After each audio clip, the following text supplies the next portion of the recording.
inuu maxaadan gaari ku socdo taas ayuu waxa loo siiyaa lacagtii gaari ku iibsan lahaa $10,000 isagoo baa gaari ku iibsan ama dhul ku iibsado shirkadu waxay bixisaa dalxiis ay bixisaa sidoo kale waxay bixisaa dooman ay bixisaa oo isteebka xigeenka gaarida iminka gabdhahan gaarida qaatay dadkan gaarida qaatay isteebka darajada markay si dalacaan darajooyin ka sii sareeya gaaraan waxay heli doonaan doon markay sii socdaan waxay helayaan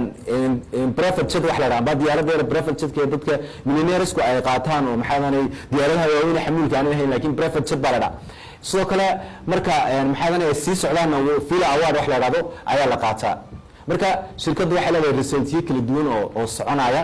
maxaadan midba mid ka dambeeya oo ka sii macaan badan yahay hadda waa bilow waxay qaateen laakiin waa maxayaan way sii soconayaan markasta oo sii wadaanba way sii soconayaan waxaan ogaataa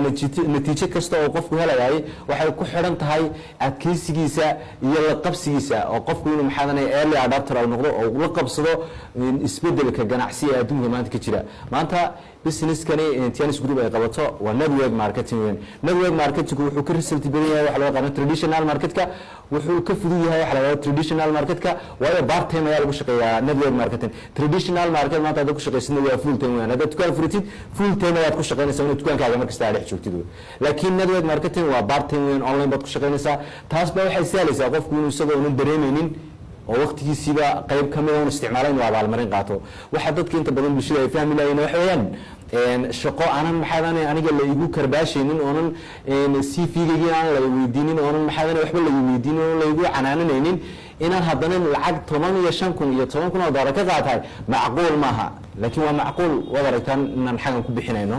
taasina waxa weeyaan kuwa aaminsan riyooyinkooda ayaa helay natiijada noocaasa laakiin qofku hadii aanu aaminsaneyn riyadiisa aanu aaminsaneyn maxaadan nafsiyantiisa aanu aaminsaneyn ma helayo sababta isaga ayaa ka shaqeeya oo shakigu waa mid ka quraatay qofka awoodiisana dili kara maxaadan opportunity-gana indhaha ka xidhay ee ka luminayo dadkana waa loo wada sameeyahay ganacsigana waa loo sameeyahay in market-kana waa loo sameeyahay laakiin sababta loo kala hormaraya waxa weeyaan qofna maxaan opportunity gu arkaya oo wuxuu ka xor yahay cabsida qofna cabsida gacmiisa xidhayo iyo lugihiisa kadibna wuxuu xabsi ugu jiraa inuu cabsado isbedelkii ka cabsado intaas uu jirta waxaan ugu hambaleynayaa qof kasta oo tiyan isku ka qaatay abaalmarin waxaanan u sheegayaa inay ku koobnayn intaas abaalmarintu ay tahay mid sii soconayso weligeed yareeda shaqadu ay bixinayso qof kasta oo shaqo fiican qabtana la abaalmarin doono insha Allah hadii la yiraahdo aad ma sitiin soo dhaweynaa